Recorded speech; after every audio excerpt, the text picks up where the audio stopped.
Combien d'entre vous se sont sentis perdus au moment de la diversification alimentaire? Qui d'entre vous ne s'est pas posé la question à quel âge je dois commencer, comment je dois faire, est-ce que je commence par les légumes, par les fruits, et si mon bébé ne les aime pas, qu'est-ce que je fais? Je suis Houda Drmali, pédiatre, je réponds à vos préoccupations en vous donnant ou en essayant de vous donner des conseils et des astuces qui pourront vous aider.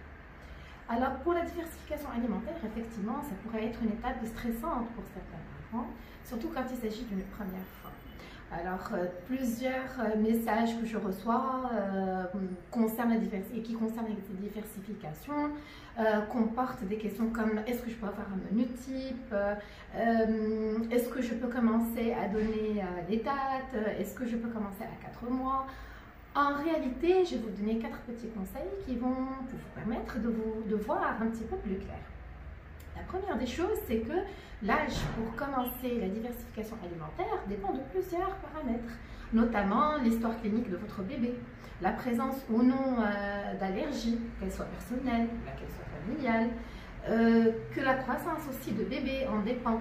Donc la meilleure chose, c'est de poser la question à votre pédiatre, de lui en parler et vous conviendrez ensemble de l'âge pour commencer à diversifier votre bébé. Sachez que selon l'OMS et les recommandations actuelles, l'âge idéal étant de 6 mois. Aussi, il faut savoir que pour une diversification qui soit bien équilibrée, proposez à votre bébé 5 couleurs différentes de légumes et de fruits. Et ces 5 couleurs, chacune a un apport nutritif particulier. Donc ces 5 couleurs sont le vert, le jaune ou le orange, le rouge, le bleu ou le violet et le blanc. Aussi, sachez que vous pouvez proposer un légume ou un fruit que votre bébé n'a pas aimé de premier abord autant de fois que vous pouvez, sans stress, sans pression, voilà, dans la, on va dire, dans le déstress le plus absolu. Ainsi, vous permettrez à votre bébé d'apprécier cet aliment sans pression. Une dernière chose, ce qui est importante, c'est que les menus types réellement ne sont pas adaptés pour chaque bébé, on va dire, d'accord?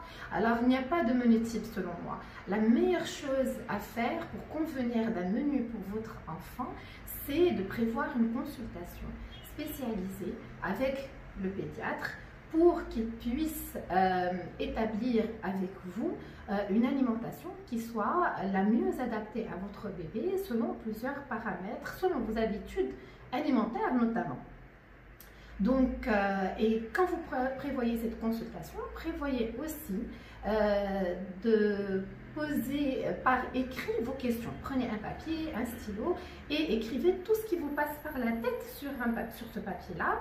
Et vous pouvez ainsi diriger la discussion avec votre pédiatre et vous aurez ainsi des idées beaucoup plus claires et vous aiderez aussi le professionnel à vous donner un maximum de conseils.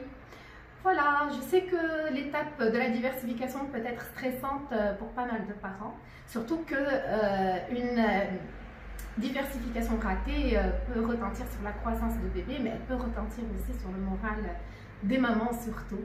Donc tout se passera bien, faites confiance à votre intuition, parlez-en au pédiatre et tout se passera bien. Si vous voulez me poser des questions, faites-le en commentaire. Très bonne journée à tous.